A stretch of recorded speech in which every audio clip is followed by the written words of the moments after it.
नमस्कार, आप देख रहे हैं द हिंद 24 न्यूज और मैं हूं आपके साथ साक्षी। आइए नजर डालते हैं आज की बड़ी खबरों की ओर। सूरत शहर कांग्रेस द्वारा एक प्रेस कॉन्फ्रेंस का आयोजन किया गया, जिसमें गुजरात प्रदेश कांग्रेस के प्रवक्ता नौशाद देसाई और सूरत शहर कांग्रेस अध्यक्ष विपुल उदनावाला मौजूद रहे। इस दौरान संगठन सृजन अभियान को लेकर विस्तृत जानकारी साझा की गई। प्रवक्ताओं ने बताया कि गुजरात में संगठन सृजन अभियान को पायलट प्रोजेक्ट के रूप में शुरू किया गया। इस अभियान का मुख्य उद्देश्य शिक्षित, जागरूक और समाज सेवा में रुचि रखने वाले युवाओं को कांग्रेस पार्टी से जोड़ना है। कांग्रेस की मंशा है कि संविधान का उल्लंघन करने वाली ताकतों के खिलाफ जन आंदोलन के जरिए संविधान की रक्षा की जा सके। इस उद्देश्य से संगठन सृजन अभियान की शुरुआत की गई है। पार्टी का मानना है कि जब जागरूक और निष्ठावान युवा राजनीति में भागीदारी करेंगे, तभी लोकतंत्र मजबूत होकर संविधान की मर्यादा सुरक्षित रह सकेगी। इस अभियान को प्रदेश भर में विस्तार देने की योजना भी बनाई जा रही है।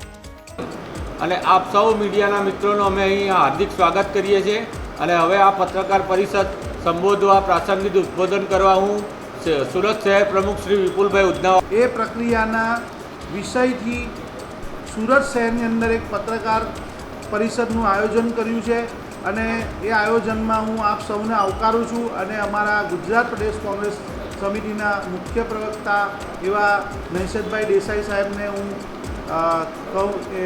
કહું છું કે તેઓ આ પત્રકાર પરિષદની અંદર વિષય પર વાત કરે। સમિતિ તરફથી સુરત શહેરમાં કોંગ્રેસ પક્ષના નવા સંગઠન સૃજન અભિયાનની શરૂઆત આજે અમે અહીંથી કરીએ છીએ।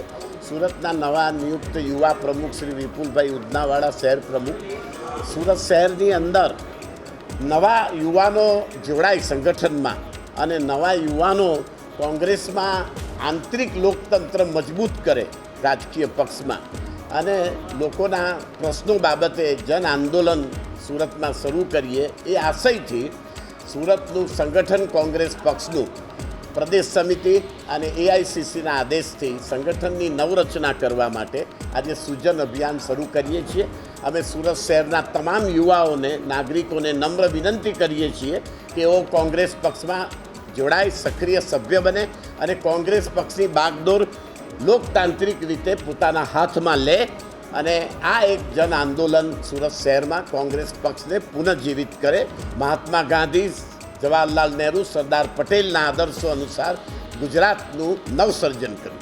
તો કે એઆઈસીસીનું ડેલિગેટ સેશન અમદાવાદમાં મળ્યું અને જ્યારે એઆઈસીસી તરફથી માનનીય ખડગેજી અને માનનીય રાહુલજીએ જાહેરાત કરી હતી કે ગુજરાતમાં કોંગ્રેસના સંગઠનને નવા પ્રાણ પૂરવા અને કોંગ્રેસના સંગઠનમાં નવા નાગરિકોને જોડવા માટે એક સૃજન સંગઠન અભિયાન શરૂ કરવામાં એના ભાગરૂપે આપ જોઈ રહ્યા છો કે મસીદે કે ખબર નહીં પણ 70 વર્ષનો આપની સામે હું છું, બાકી કિરણભાઈ, કાશિફભાઈ અને વિપુલભાઈ એ 40 વર્ષના છે, આપ જાણો છો। કોંગ્રેસમાં ટીકા થતી હતી, ખાસ કરીને જે કોંગ્રેસને પ્રેમ કરનારાઓ કે ભાઈ કોંગ્રેસમાં યુવાનોને પ્રોત્સાહન નથી અપાતું, જૂની પેઢી જ છે, રિપીટ થાય છે જૂની પેઢી।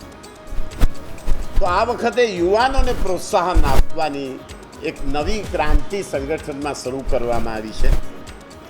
સાથે સાથે કોંગ્રેસમાં કોઈ પ્રેમ કરનારા લોકો એવી બી ટીકા કરતા હતા કે ભાઈ સંગઠનમાં જૂથવાદ છે।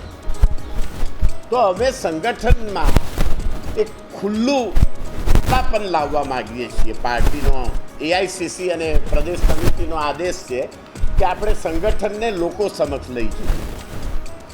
વિપુલભાઈ જે પ્રમુખ બન્યા તો તે સમયે એઆઈસીસી તરફથી મુખ્ય આગેવાન મહારાષ્ટ્રના આપણા નેતા ઉપસ્થિત હતા અને સાથે સાથે પ્રદેશ સમિતિ તરફથી 5-5, 7-7 નિરીક્ષકો ઉપસ્થિત।